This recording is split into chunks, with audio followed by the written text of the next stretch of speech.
Salut, moi c'est Si, je suis autrice de bande dessinée et ce que j'aimerais qu'il y ait dans ce Centre national des artistes-auteurs, c'est un endroit qui centralise complètement toutes les informations relatives à notre métier et enfin sortir du brouillard administratif dans lequel on est. Un endroit qui centralise aussi toutes les aides sous un seul et même organisme d'État. Et enfin, permettre d'avoir une véritable force de frappe qui est pour le moment un peu diluée entre plein de structures et qui nous empêche de nous organiser et de nous coalitionner. Bonjour, je m'appelle Henri Fellner, je suis illustrateur et ma première pige date de 1982. Je voudrais dire ici mon attachement à la création d'un Centre national des artistes-auteurs pour clarifier, informer, protéger et défendre les artistes-auteurs dans toutes les dimensions de leur métier. Clarifier parce que notre statut est complexe à nos yeux et aussi parfois aux yeux de l'administration elle-même, ce qui nous pose beaucoup de problèmes. Informer, car nos droits sociaux notamment sont méconnus ou très très difficiles à obtenir.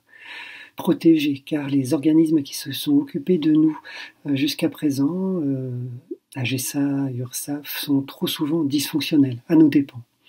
Et nous défendre, car le rapport de force avec nos interlocuteurs professionnels est trop défavorable à nous, aux artistes-auteurs, et nous avons besoin pour cela de la mise en place du Centre national des artistes-auteurs. Merci à vous.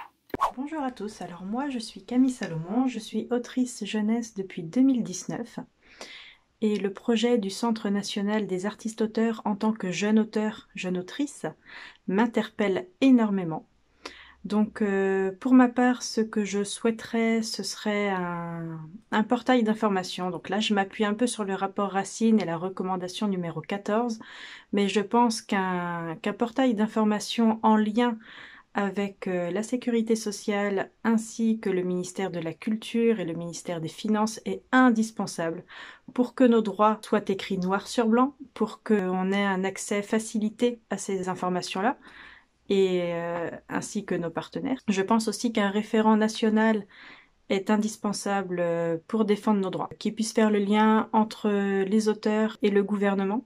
Donc voilà, ce seraient les deux points pour moi, le portail d'information et notre référent national, qui sont indispensables pour défendre nos droits. Voilà. Je suis Florentine Kell, j'exerce le métier d'autrice jeunesse depuis une dizaine d'années à plein temps.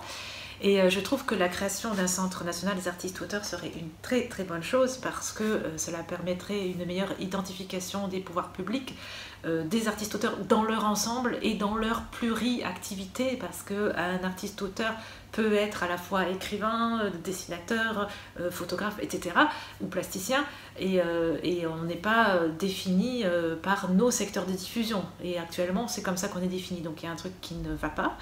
Ça serait un pôle de négociation collective beaucoup plus fort, puisqu'on serait tous rassemblés, et surtout, ce qui m'importe le plus, moi, c'est que ce serait un portail d'information enfin centralisé, où il y aurait toutes les informations au même endroit, on n'aurait pas à chercher de ci, de là, etc. Tout est disséminé pour l'instant avec des infos ultra contradictoires qui vont à l'encontre du droit, donc on a besoin d'informations sûres, fiables et à un même endroit. Donc le Centre national des artistes-auteurs, pour ça, serait vraiment, vraiment bien.